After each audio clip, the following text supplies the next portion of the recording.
selamat malam.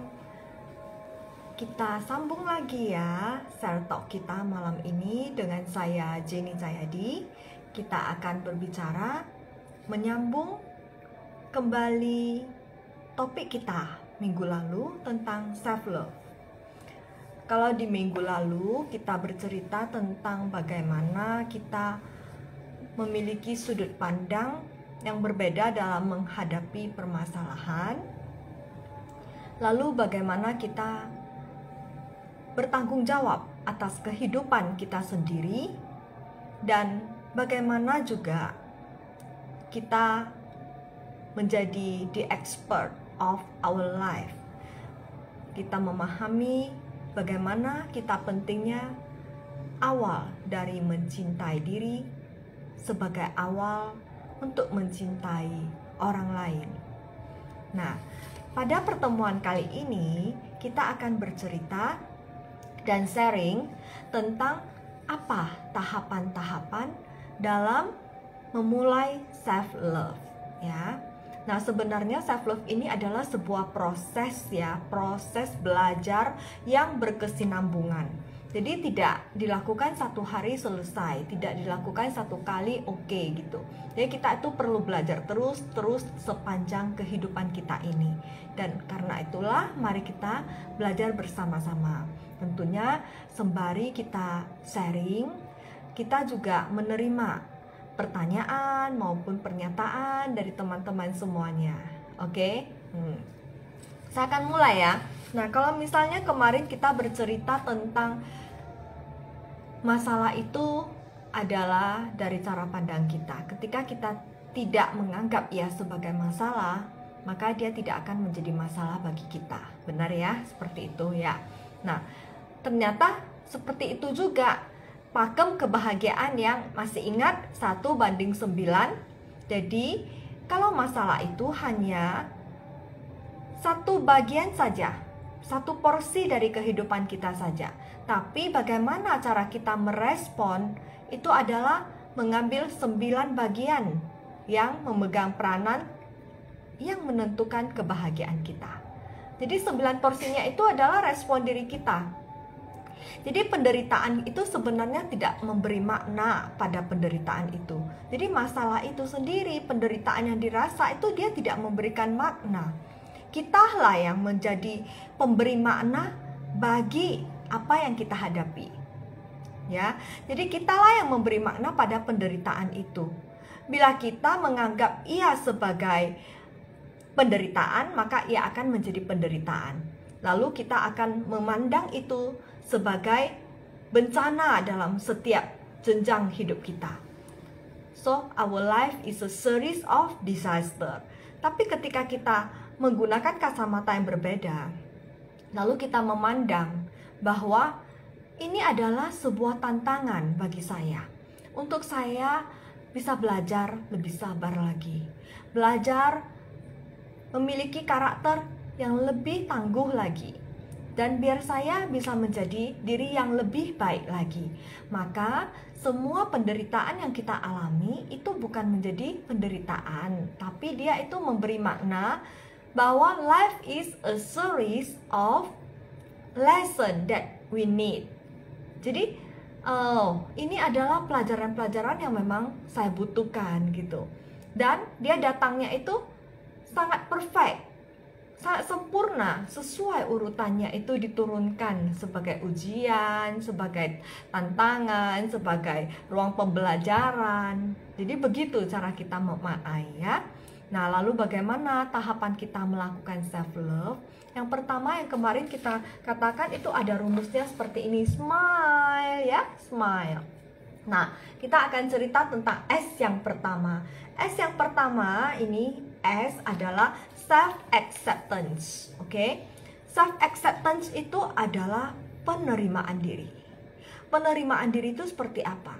Nah, biasanya kita itu selalu cerita, apa yang kita katakan itu mereka tidak mau dengar. Saya tidak bisa mengubah orang lain, saya tidak bisa mengubah dirinya. Lah iya, Karena kan kita udah tahu tentang dua faktor itu. Ada dua faktor ya. Yang pertama adalah jangan kita mencoba mengubah apa yang tidak bisa kita rubah, yaitu faktor eksternal yang ada di luar diri kita. Tapi ubahlah hanya yang masih dapat kita rubah, yaitu diri kita sendiri. Oke, nah bagaimana kita itu bisa memberikan efek perubahan kepada orang lain? Bagaimana kita bisa menginspirasi agar mereka itu mau memiliki kesadaran untuk merubah dirinya sendiri? Itu semua bermula dari bagaimana kita itu bisa diterima oleh orang lain. Ketika kita diterima oleh orang lain, ketika mereka itu menerima diri kita, seperti halnya saya hari ini berbicara di sini, karena saya diterima, makanya Anda mendengarkan saya. Tapi bila kita tidak diterima, maka apapun yang kita katakan itu tidak akan ada orang yang mau mendengarkan atau menerimanya.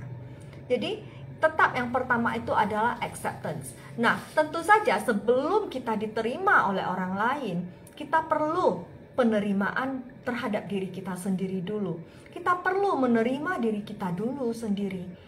Jadi seperti apa perasaan kita, apa yang kita hadapi itu kan kita itu menimbulkan ria emosi ya. Nah, kadang kita marah, kita benci, kita merasa kesepian. Nah, seringkali hal-hal seperti itu kita sangkal. Seringkali hal-hal yang membuat luka batin di dalam diri kita itu kita tepis, kita tidak mau mengakui. Tidak kok, saya tidak seperti itu, sudah saya lupakan saja, sudah saya berjalan saja apa adanya. Nah, seperti itu kita tidak menyelesaikan masalah. Dan kita bukan mencintai diri. Bila kita mencintai diri kita, maka langkah pertama adalah kita perlu mendengarkan diri kita terlebih dahulu. Dengarkan apa yang dirasakan, apa yang dipikirkan. Oh, saya ternyata merasa sedih. Ternyata rasa sedih itu butuh diterima.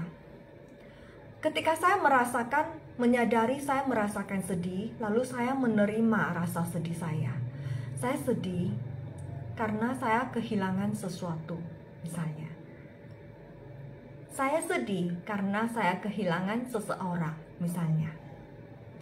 Ketika saya bisa menyadari dan menerima itu, maka pikiran saya akan merespon dengan lebih tenang. Perasaan saya juga yang sudah direspon, dia akan lebih tenang. Seperti halnya kita memelihara, misalnya kita memelihara seekor papi ya di rumah, atau anjing kecil gitu. Nah, anjing ini lapar gitu. Terus dia asik, kita tidak memberinya makan, terus dia asik mengganggu kita aja, dia terus menerus ya mencakar kaki kita, mengikuti kita kemana saja kita berada, sehingga kita merasa terganggu. Nah, padahal sebenarnya ketika itu ada pesan yang ingin dia sampaikan ke kita. Sama halnya dengan perasaan kita tadi, ketika dia terus mengganggu pikiran dan apapun yang kita lakukan itu sehari-hari, berarti ada sesuatu yang butuh perhatian. Ketika kita memperhatikannya, memberikannya perhatian, mendengarkannya, kemudian menerimanya, maka dia akan menjadi lebih tenang. Lalu ketika kita terima, oh kamu lapar ya, oke sini diberi makan, maka anjing itu akan menjadi tenang. Dia tidak akan terus-menerus lagi mengganggu kita. Ini seperti itu. Itu metaforanya, perumpamaannya, oke?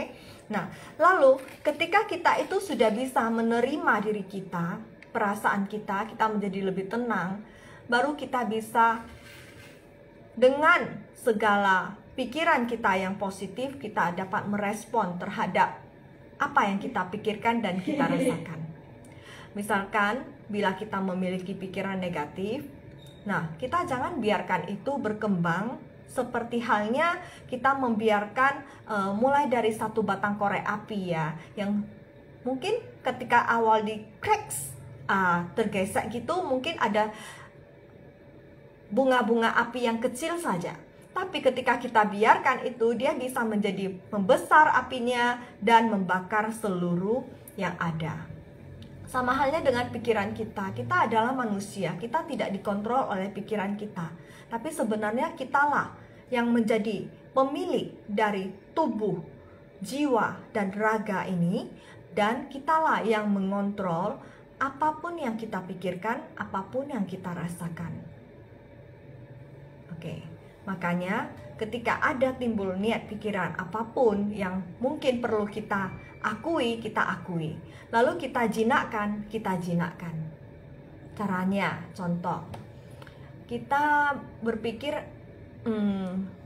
misalnya ya, kita berpikir pasangan saya ini tidak sayang kepada saya. Contoh, mereka itu kok tega sih seperti itu, tidak membantu pekerjaanku, selalu membiarkan aku bekerja sendirian, membuat aku lelah gitu ya.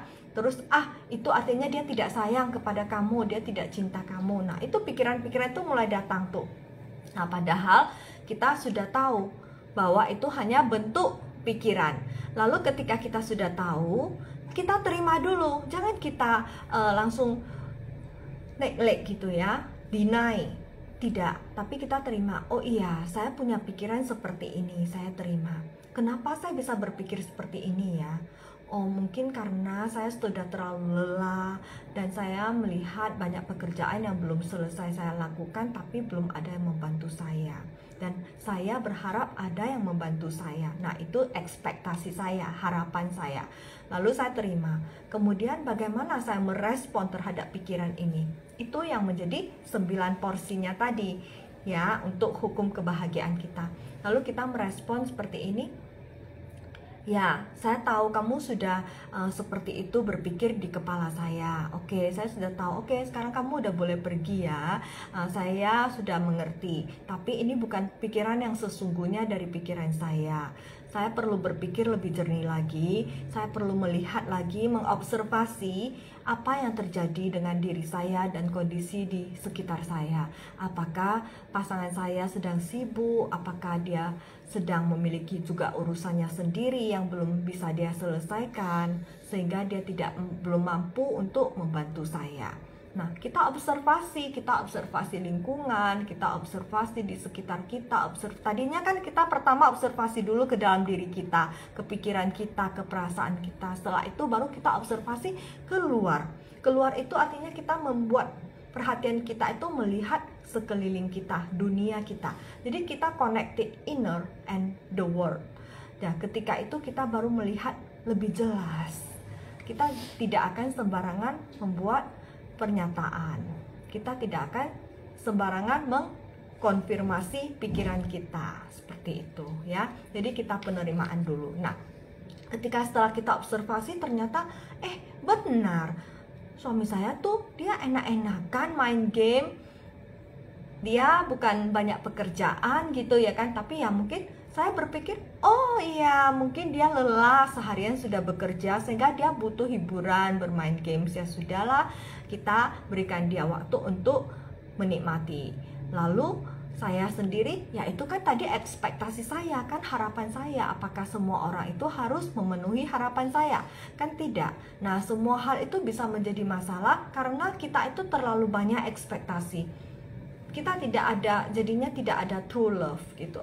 Jadi kita menikah itu juga pada awalnya banyak ekspektasi. Saya ingin menikah dengan dia karena saya berharap dia bisa melindungi saya, dia bisa mengemongi saya, menyayangi saya, memberi penghidupan ya, memberi nafkah, memberi kasih sayang yang cukup, setia dan sebagainya. Lalu dia bisa mengantar saya ke sana kemari dan lain-lain sebagainya. Semua itu adalah ekspektasi. Nah, ketika ekspektasi itu tidak tercapai, maka kita itu menjadi kecewa. Nah, makanya banyak masalah yang timbul semuanya karena ekspektasi yang terlalu tinggi. Ekspektasi dari salah satu pihak. Coba bila dari awal itu kita tidak punya ekspektasi apapun.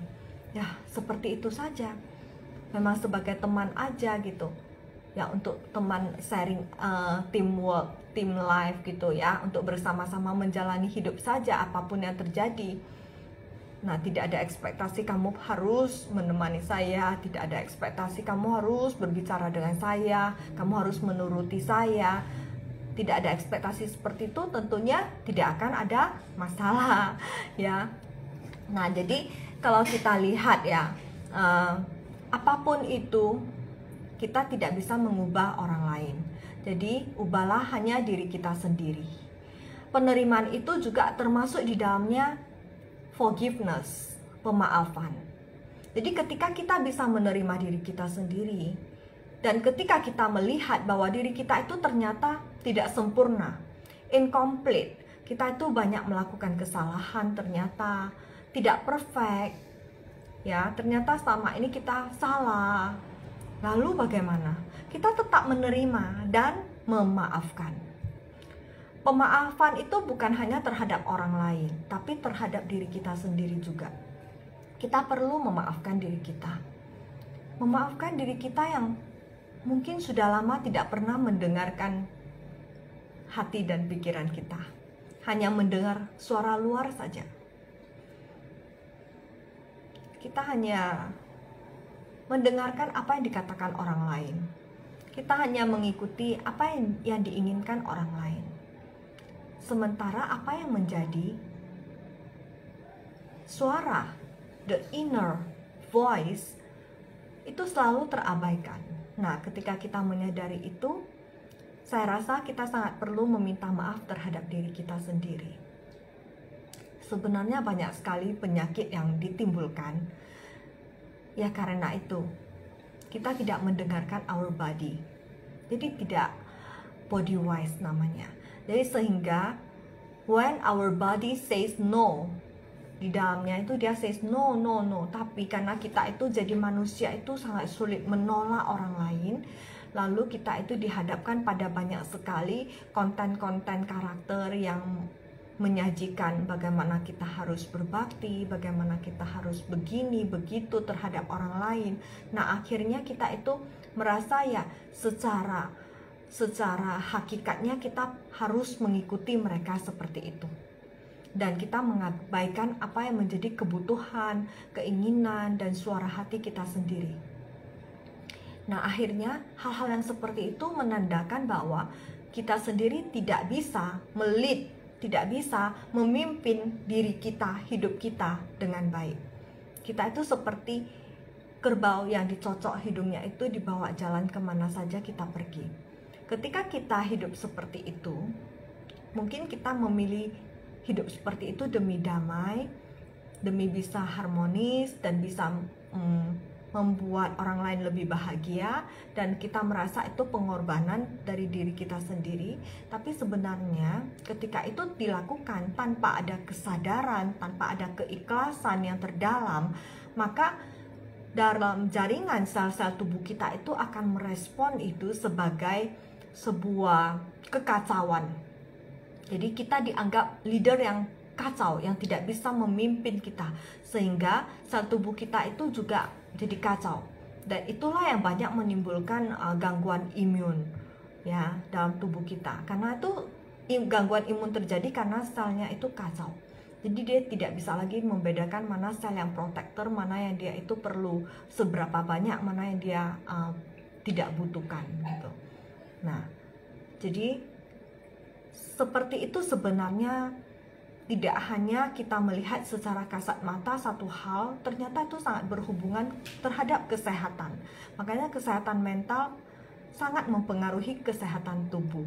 Nah, itu hanya sekedar sharing ya. Kita lanjutkan lagi. Nah, kemudian tadi berarti S yang pertama adalah self acceptance, dan yang diikuti dengan pemaafan. Jadi udah penerimaan, kita juga harus bisa menerima diri kita. Kita menerima kalau kondisi kita memang miskin misalnya. Kita menerima kalau kondisi wajah saya ya memang seperti ini, tidak secantik artis selebgram gitu ya, atau secantik selebritis gitu ya. Saya cuma biasa saja, tapi saya sangat merasa itu saya sudah diberkahi dengan begitu banyak keindahan-keindahan lain yang mungkin terpancar dan bisa dinikmati oleh saya sendiri dan siapa saja. Jadi saya bersyukur dan mengucap berkat yang puji Tuhan gitu, seperti ini. Jadi ketika saya menerima, maka apapun, mau mata saya sipit ya, mau hidung saya gimana, mau mulut saya gimana, tuh tidak jadi masalah lagi untuk diri saya. Oke? Nah, yang kedua kita lihat ada M ya. M ini adalah me time. Me time. Jadi tidak selamanya me time itu kita harus punya waktu harus mengurung diri sendiri di dalam satu kamar, tidak boleh diganggu selama berapa menit seperti itu tidak mutlak ya. Itu mungkin hanya sebuah konteksnya saja. Tapi kalau konsepnya itu sebenarnya me time itu adalah waktu yang berkualitas bagi diri kita untuk merecharge, merefill ya, untuk refresh kembali. Jadi ketika kita itu merasa sudah overwhelmed ya, kita tuh perlu mengambil waktu untuk me time seketika. Jadi me time itu ya harus kita prioritaskan. Kita harus bisa mengambil waktu itu untuk diri kita. Jadi bukan kita menyisihkan ya, kita itu harus menyisihkan waktu untuk itu, bukan kita menyisakan waktu untuk me time. Jadi bukan nanti dulu deh, nanti setelah saya selesaikan pekerjaan ini baru saya butuh me time-nya. Nanti deh, tanggung nih sedikit lagi, tanggung gitu. Bukan seperti itu, tapi ya ketika saya merasa ritme saya ini sudah mengalami sebuah ketidakseimbangan, saya perlu me time. Lalu saya menyisihkan waktu sementara ya mungkin 5 menit, mungkin 10 menit untuk me time. Boleh itu dengan minum seteguk kopi, minum teh, kita buat teh kesukaan, kita duduk minum sebentar. Toh hanya 5 atau 10 menit tidak akan mengganggu terlalu banyak pekerjaan kan? Ataupun kita bisa mengambil napas.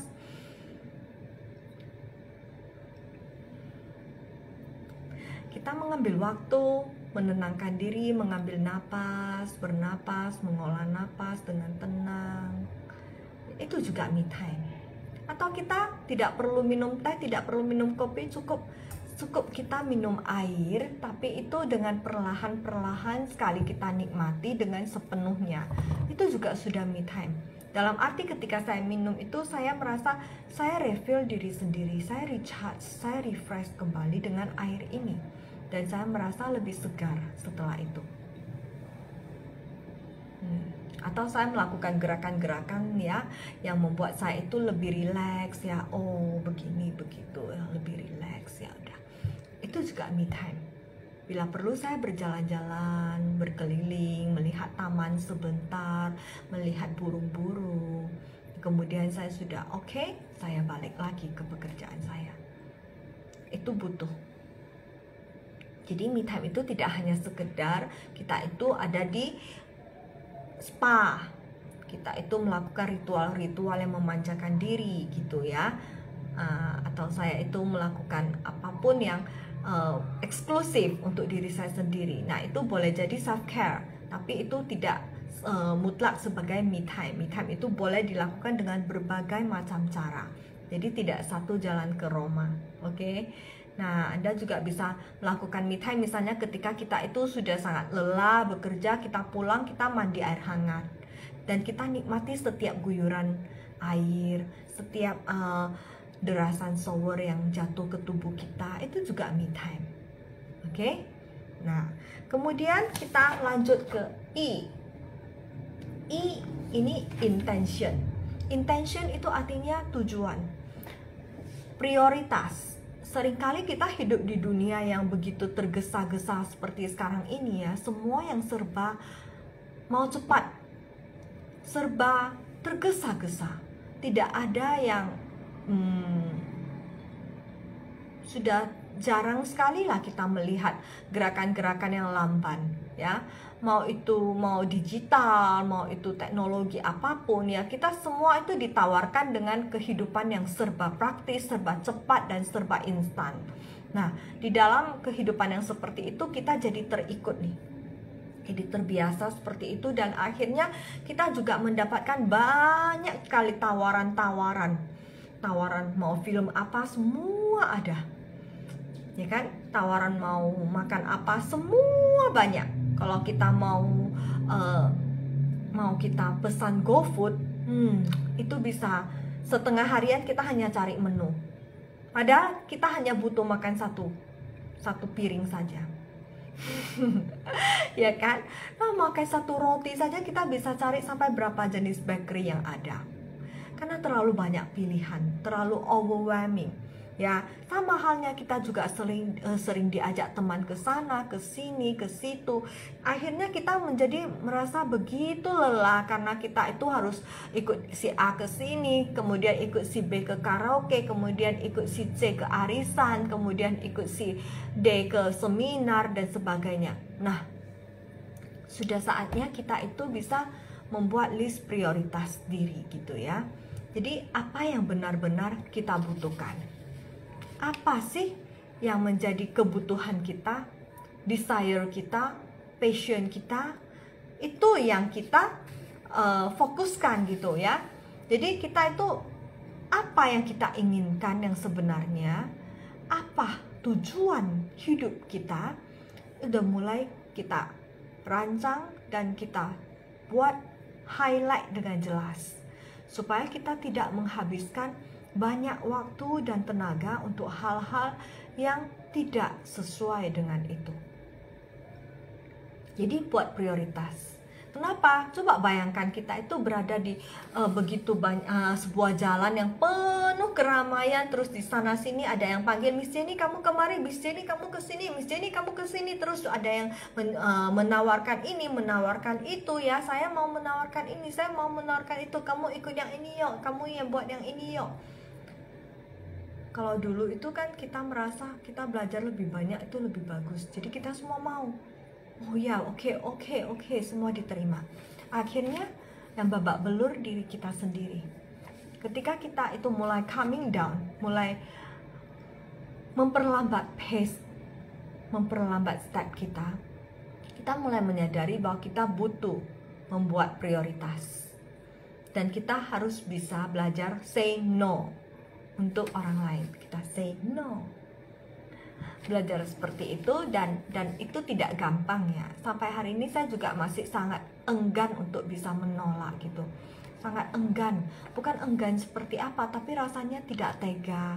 Rasanya seperti kurang enak hati dan seperti bukan kebiasaan saya. Tapi ya bagaimana ya, kalau kita mencintai diri kita, kita harus membuat prioritas dan kita itu harus mengikuti apa kata hati kita, membuat prioritas dan say no pada yang tidak. Say no pada yang tidak kita inginkan, say no pada yang bukan desire kita, yang bukan passion kita, bukan kebutuhan kita.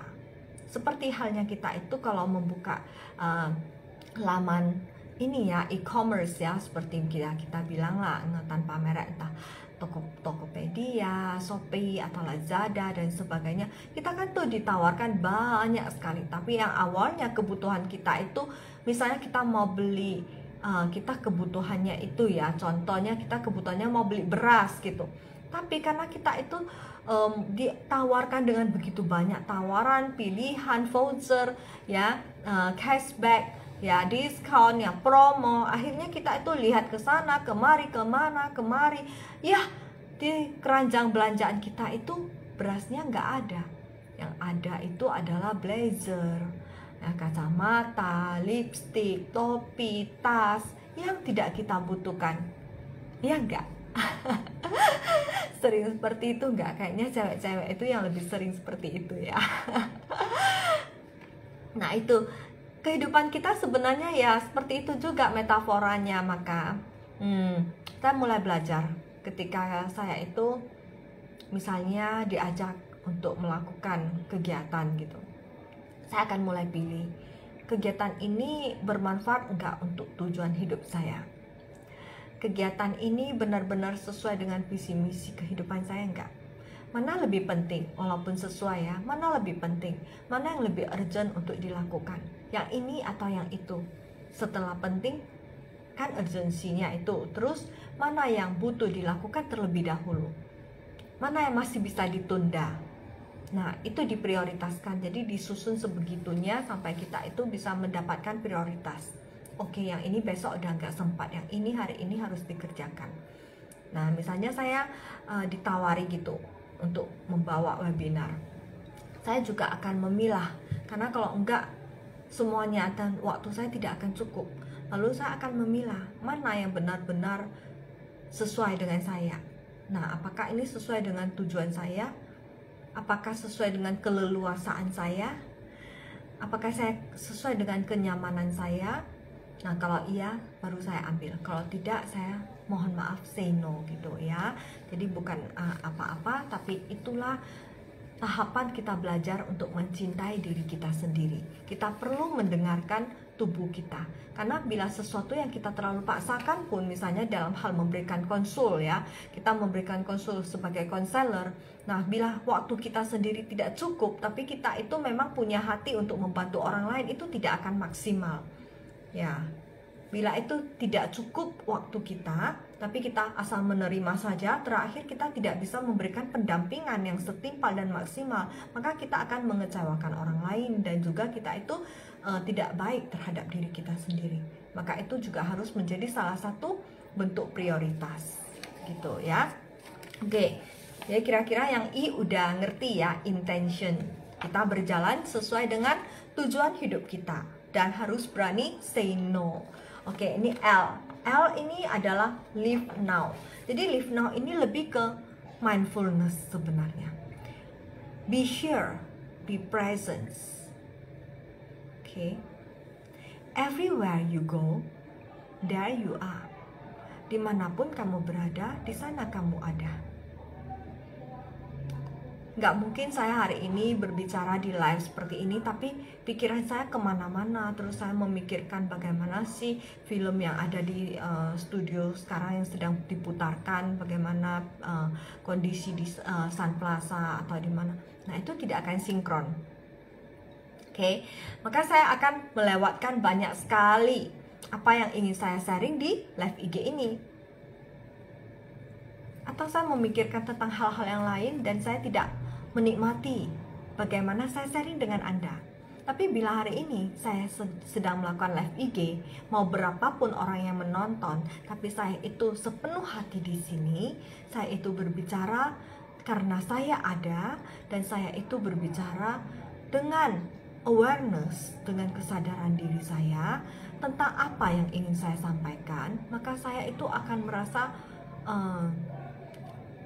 sangat present ya, sangat benar-benar itu ada di sini, menjadi sebuah kondisi yang saya syukuri. Karena keberadaan saya ini benar-benar saya maksimalkan untuk memberikan manfaat bagi orang lain. Jadi itu sangat saya syukuri. Walaupun bagaimana hasilnya nanti, apakah diikuti orang atau tidak, itu it's okay. It's not the matter for me. Oke. Tapi intinya adalah bagaimana saya bisa benar-benar ada di sini untuk Anda dan untuk saya sendiri. Saya belajar dan saya juga ngomong seperti ini semuanya juga untuk reminder bagi diri saya sendiri. Oke. Jadi live now itu sebenarnya adalah ketika kita itu mau menjadi mindfulness, sebenarnya kita itu sudah mulai akan merasakan perubahan-perubahan di dalam kehidupan kita. Apa yang perlu kita sadari? Kalau yang tadi kan kita harus menyadari apa yang ada di dalam diri kita dulu, perasaan kita ya sudah pasti apa yang kita rasakan. Jadi ketika kita melakukan mindfulness ini, live now ini, nah ketika saya live sekarang ya saya live gitu. Ketika saya makan ya saya live makan. Saya itu live now, saya makan dengan tenang dan saya menikmati setiap ya rasa-rasa yang ada di dalam sendok ini dan dikecap oleh mulut saya. Saya menikmati dan mensyukuri semuanya. Ketika saya begitu mindfulness, saya bisa merasakan ketika saya makan itu saya sudah kenyang atau belum, saya masih lapar atau masih perlu makan lagi. Nah, kita mulai mendengarkan diri kita. Tapi bila kita tidak mindfulness, maka kita makan ya makan aja, ya kan? Terus sebenarnya kita sudah kenyang, tapi ya karena kita tidak peka dengan apa yang kita rasakan, kita tidak ada untuk diri kita, maka kita tidak dapat merasakan apa petunjuk dari tubuh kita, apa kode-kode yang ingin disampaikan tubuh kita kepada kita. dan kita abaikan. Lalu kita jadi kekenyangan, membuat kita itu lambungnya jadi rusak ya, dan sebagainya. Nah, sama halnya ketika kita duduk dan kita itu tidak mindfulness, kemudian yaitu saya ya dulu ya, waktu pandemi itu saya sering bekerja lewat laptop, itu saya duduk di lantai, itu kakinya dilipat gini ya. Bisa sampai 1 harian itu tidak jalan. Saya hanya duduk begitu, dan akibatnya adalah saya tidak pernah merasakan kaki saya. Sampai ketika lutut saya itu mulai sakit, saya baru mulai merasa, oh ternyata saya punya bagian tubuh yang perlu perhatian, yaitu lutut saya, dan selama ini tidak saya perhatikan dan selama ini tidak pernah saya hiraukan, tidak saya jaga lah istilahnya, karena saya itu duduknya itu dilipatin terus seharian gitu ya, tidak ada digerak-gerakkan, jadinya dia itu jadi kaku, stiff gitu, dan jadi akhirnya bermasalah sampai hari ini masih sakit juga gitu ya, walaupun sudah agak ada perubahan baik. Nah, seperti itu, kita kalau mindfulness, kita itu akan merasakan ini duduk saya ini sudah benar atau belum, kaki saya udah capek atau belum, saya perlu bagaimana, apakah saya perlu relaksasi, meluruskan kaki saya, ya kan, bahu saya apakah sedang tegang. Nah, misalnya saya duduk ngemudi di mobil gitu ya. Nah, saya juga bisa mempraktekkan ini.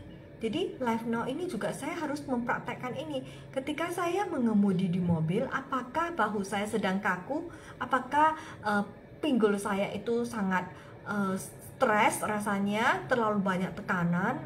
Apakah saya perlu merelaksasi diri? Ya, saya rasakan. Jadi saya tidak berpikir ke yang lain-lain. Saya pada saat ini saya dalam kondisi nyetir, saya itu tangannya, saya itu kakinya, bagaimana, itu saya benar-benar mindfulness. Kemudian sama halnya ketika saya mencuci piring juga, saya mencuci piring itu begitu pelan, bersih, dan lama, dan dengan menikmati setiap gosokan yang ada pada piring itu. Ya, mungkin kita bisa namanya mindfulness itu kita itu be present and reflect. Jadi kita itu sambil merefleksi. Oke, kita merefleksi diri kita. Oh, apakah saya mencuci piring ini begitu bersih? Apakah hati saya juga ada dicuci sebersih ini? Ya, seperti itu. Nah, itu adalah hal-hal yang sangat bermanfaat bagi kita untuk memulai belajar bagaimana menyadari diri dan mencintai diri kita. Kita di rumah seperti menyapu misalnya. Nah, ketika kita menyapu itu ya pelan-pelan saja, tidak perlu sudah selesai. Tapi kita tidak tahu apa maknanya, apa yang kita rasakan, bahkan kita tidak merasakan kita berjalan di atas lantai. Kita seperti terbang aja, bawa sapu kayak sirik gitu. Ya kan? Lalu sebenarnya kalau kita itu bisa nyapu pelan-pelan dari depan ke belakang gitu, kita sapu, kita bisa merasakan bahwa ternyata ketika kita berjalan itu kita jalannya berat nggak langkahnya atau ringan, kita itu melukai bumi nggak, atau kita itu terlalu kalau orang Hokkien bilang colo gitu ya jalannya, atau kita itu sudah lembut gitu ya. Nah, atau kita sudah menyapunya di semua sisi itu sudah bersih belum gitu. Jadi tidak hanya kita sapu-sapu saja, terus apa kira-kira ya kotoran yang ada di rumah ini selama ini. Oh, ternyata bukan hanya debu, tapi ada banyak rambut. Oh, ternyata rambut saya juga ikut banyak gugur ya. Sorry. Jadi ternyata rambut saya ini banyak yang gugur ya beberapa hari ini. Oh, jadi saya tahu gitu. Nah, terus saya menyapu begitu bersih. Apakah saya juga sambil menyapu saya merefleksi diri gitu. Saya juga akan menyapu keluar semua hal-hal yang tidak baik dari hidup saya, pikiran-pikiran negatif, energi negatif yang mungkin toksik-toksik yang saya terima dari lingkungan yang ada di sekitar saya. Saya ikut menyapukannya keluar bersama sapu ini. Nah, dengan begitu kita akan jadi lebih rileks. Kita akan jadi mendapatkan sebuah ketenangan ya dari proses mindfulness ini. Ketika kita itu bisa lebih tenang, merasakan perasaan kita dan merasakan sekitaran kita, jadi kita bisa melakukan observasi terhadap diri dengan lebih jelas, the sense of clarity, ya, dan kemudian kita bisa mengobservasi di sekitar kita dengan lebih tenang, lebih jelas. Kita akan menjadi lebih rileks. Setelah lebih rileks, tentunya kita akan menjadi lebih bahagia. Apa tujuan dari self love itu? Yaitu kita itu menjadi orang yang bisa mencintai diri kita full, sehingga kita penuh dengan kebahagiaan, dan kita bisa memberikan kebahagiaan itu menerbak semerbak wanginya kemana-mana. Oke, next, yang terakhir adalah I, yaitu embrace your life. Ya, kalau dalam bahasa Indonesianya. Embrace your life artinya kita itu tidak perlu takut dengan hidup ini. Kita harus berani memeluk kehidupan kita. Mau kehidupan seperti apapun yang kita alami. Ketika kita sudah membuat keputusan terhadap perjalanan hidup kita, ya, karena kan kita yang memutuskan. Mungkin orang lain banyak yang memberikan tanggapan, ya, yang akan memberikan pandangan terhadap apa yang kita putuskan. Tapi kita perlu ingat satu hal, apapun itu keputusan kita, kita yang menjalaninya. Jadi kita yang bertanggung jawab terhadap keputusan kita. Oleh karena itu, kita harus kuat dan kita itu harus bisa berani melaksanakan apa yang sudah kita putuskan. Kita jangan takut. Ketika contoh kita memutuskan untuk menyudahi sebuah pernikahan contohnya, itu sebuah keputusan kan? Oke? Nah, itu keputusan Anda dan Anda bercerai. Anda harus bisa memeluk kehidupan Anda yang baru. Anda harus bisa menjalani keputusan Anda dengan bahagia. Dan Anda itu tidak boleh takut. Sama halnya seperti Anda takut akan kesepian misalnya. Setelah kamu bercerai, takut merasa kesepian atau merasa nanti digonjang-ganjing orang dan lain sebagainya. Nah, itu tidak perlu ditakuti. Ketakutan itu kita kenapa ada ketakutan? Karena kita tidak berani menghadapinya, sehingga kita takut, kita ingin melarikan diri. Jadi solusi bagi sebuah ketakutan adalah kita menghadapinya. Misalnya kita katakan kita takut kegelapan malam. Jadi ketika kita takut akan kegelapan malam, maka kita selalu membuka lampu dengan terang benderang. Tiba-tiba suatu hari memang mati listrik. Jadi kita juga tidak punya genset misalnya, atau bensinnya habis. Nah, kita tidak bisa menghidupkan lampu. Akhirnya mau tidak mau kita menyerah pasrah, kita duduk. Awalnya kita takut, ya kan? Tapi pada 1-2 menit pertama kita masih deg-deg, mungkin kita takut, kita itu berpeluh, kita itu seakan-akan tekanan darah kita itu naik, dan kita itu mulai merasakan detak jantung yang begitu cepat. Tapi setelah 3-5 menit pertama, maka itu akan mulai menjadi tenang. Dia akan melambat, berkurang, detak jantungnya mulai berkurang, ya, tidak lagi seintens yang pertama. Kemudian kita semakin tenang, bola mata juga tidak lagi tegang. Nah, kita itu bisa merasakan seperti itu. Kenapa? Karena tubuh kita sudah merespons bahwa ternyata tidak ada ancaman, ternyata aman-aman saja dalam keadaan gelap. Nah, karena itu maka kita akan menjadi lebih tenang. Setelah kita merasa lebih tenang, kita akan semakin tenang, dan kita akan melihat, bila kita mindfulness, kita akan menyadari live now. Nah, sekarang saya dalam kondisi gelap, maka saya akan melihat apa itu kegelapan. Saya akan melihat apa itu kegelapan. Lalu saya lihat ke atas langit yang gelap. Ternyata saya bisa melihat sebagian dari bayangan-bayangan yang ada di ruangan ini. Saya tidak sepenuhnya gelap. Saya bukan gelap gulita, tapi masih bisa melihat di mana meja saya, di mana ranjang saya masih bisa mendengarkan ternyata ada bunyi jangkrik. Saya melihat keluar, ternyata di atas langit yang gelap banyak sekali kerlap-kerlip bintang yang begitu indah.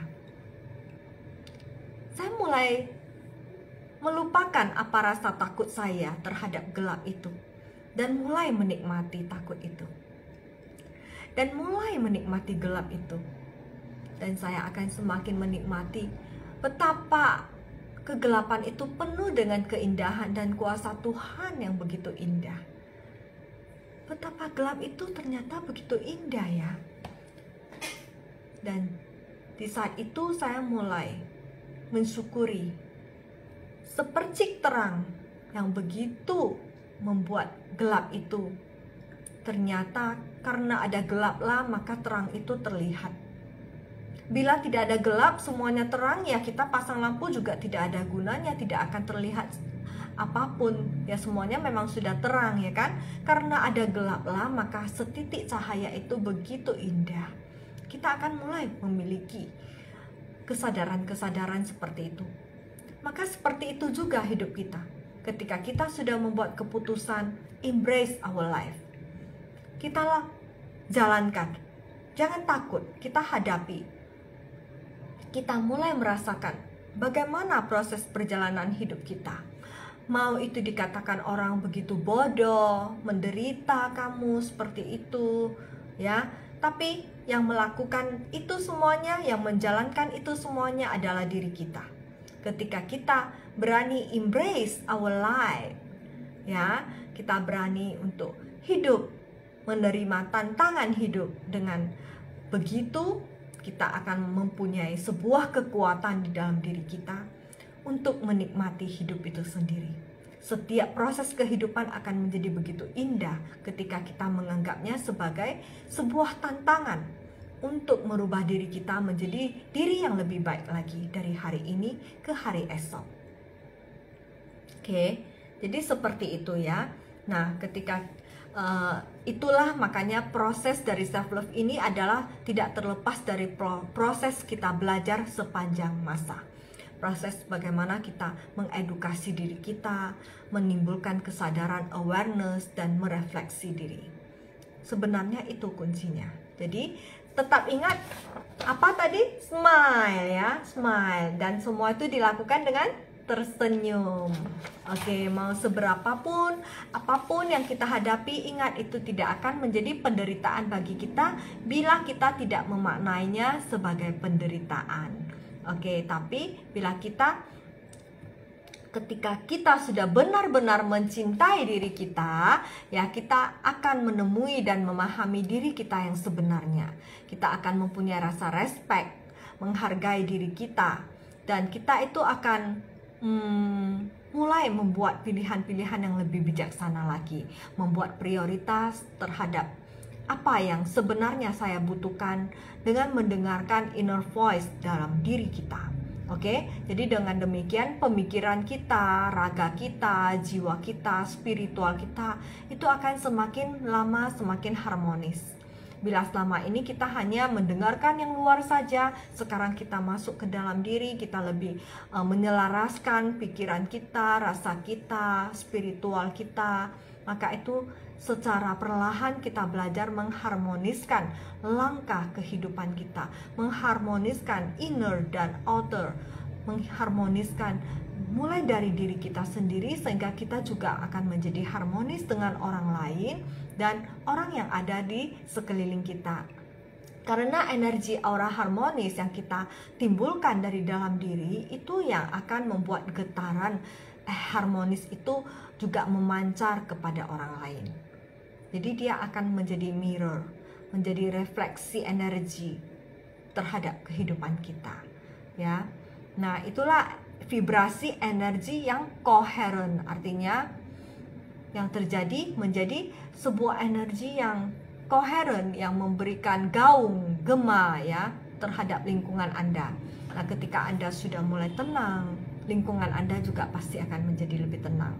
Misalnya anak Anda itu sering tantrum, nangis-nangis, tapi Anda juga ikut tantrum, ikut marah-marah, mencak-mencak, maka semua itu semakin memperkuat energi tersebut.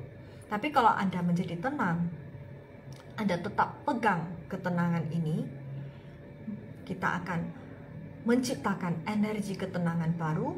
Nah, ketika kekuatan itu dipancarkan, dia akan menjadi vibrasi energi yang koheren, sehingga dia akan menjinakkan, ya, melembutkan energi tantrum anak tadi.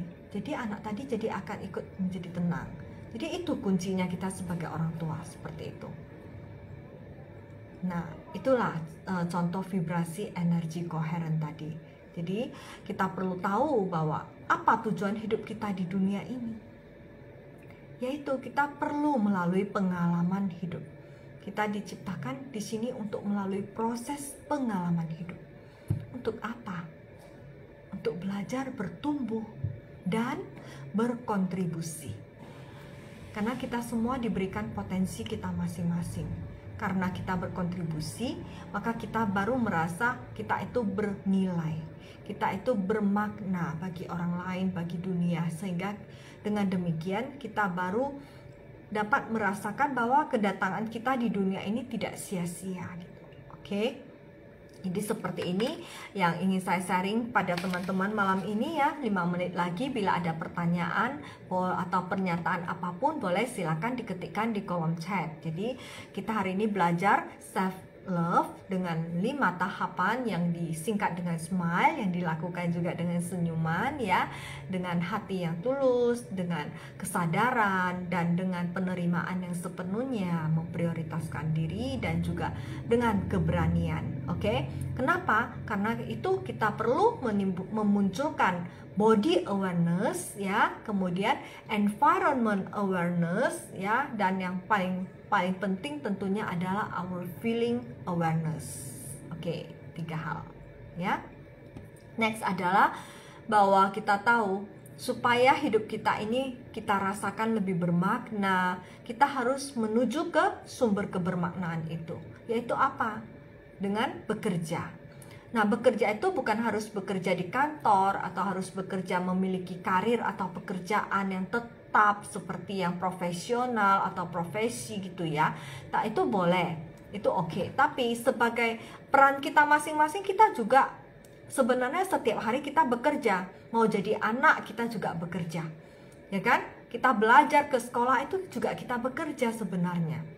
Itu proses pekerjaan kita sebagai anak. Kita bekerja dengan belajar. Kita sebagai ibu rumah tangga, kita memasak di rumah, kita membersihkan rumah, merapikan, memperhatikan anak kita. Itu semua adalah bagian dari pekerjaan kita, bagian dari bekerja. Jadi bukan harus menjadi sebuah jabatan apa di mana itu baru kita dianggap bekerja. Bukan seperti itu. Ya, jadi bekerja itu dalam makna konten yang seperti ini yang saya katakan tadi. Kita bekerja setiap hari, siapapun dia pasti bekerja, dan melalui bekerja itulah kita menjadi bermakna bagi orang lain. Karena pada saat kita bekerja, kita belajar untuk bertumbuh dan berkontribusi melalui pengalaman kita dalam bekerja tadi. Bekerja ya kita bergerak, ya kan, bergerak melakukan hal-hal yang aktif, yang efektif bagi diri maupun orang lain. Oke? Nah, kemudian juga kita memaknai sumber hidup kita ada dalam cinta. Tadi pertama bekerja, yang kedua cinta. Cinta itu cinta apa? Bukan hanya cinta antara pria dengan wanita, bukan seperti itu, tapi cinta itu begitu besar. Ya, cinta terhadap semua makhluk yang ada di bumi ini.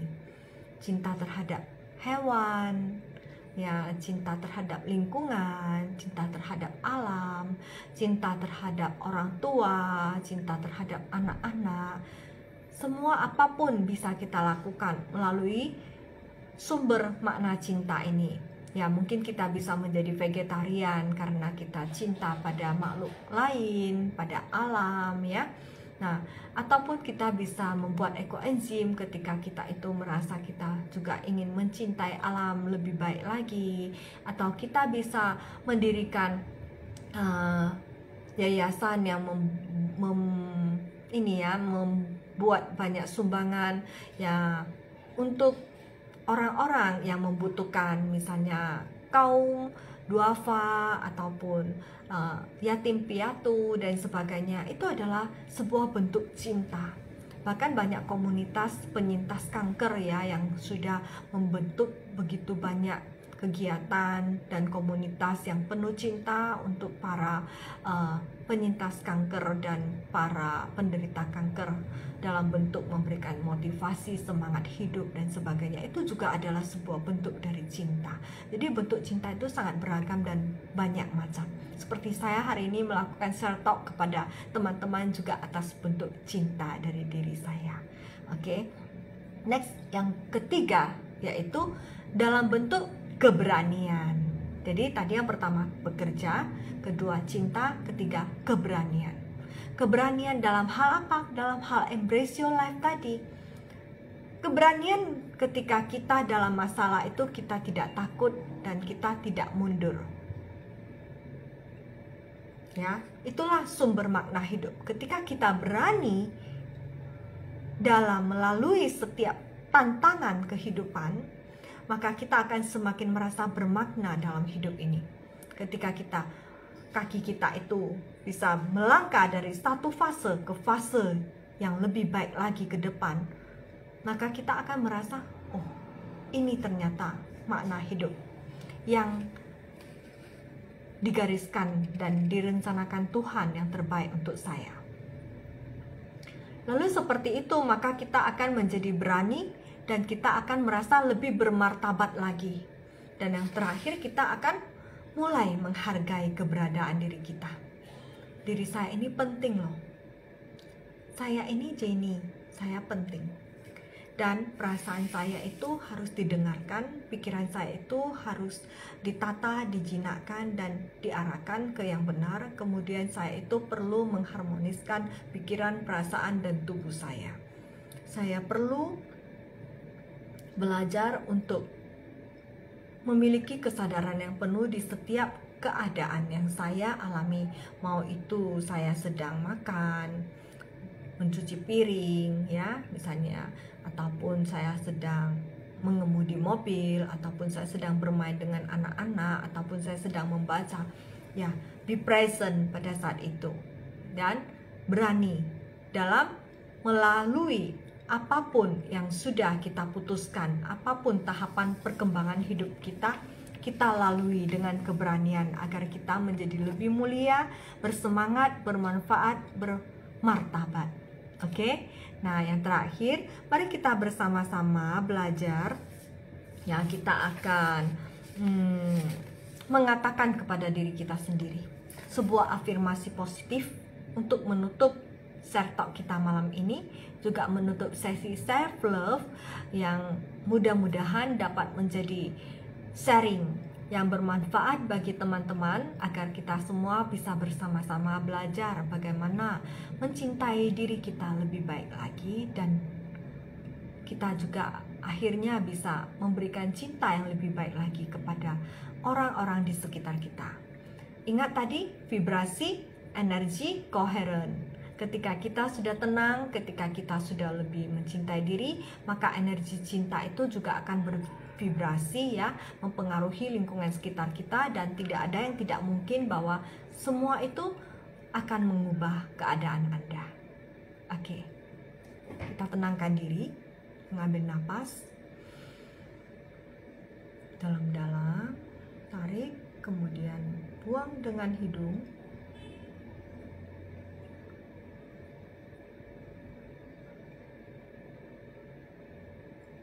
Sekali lagi.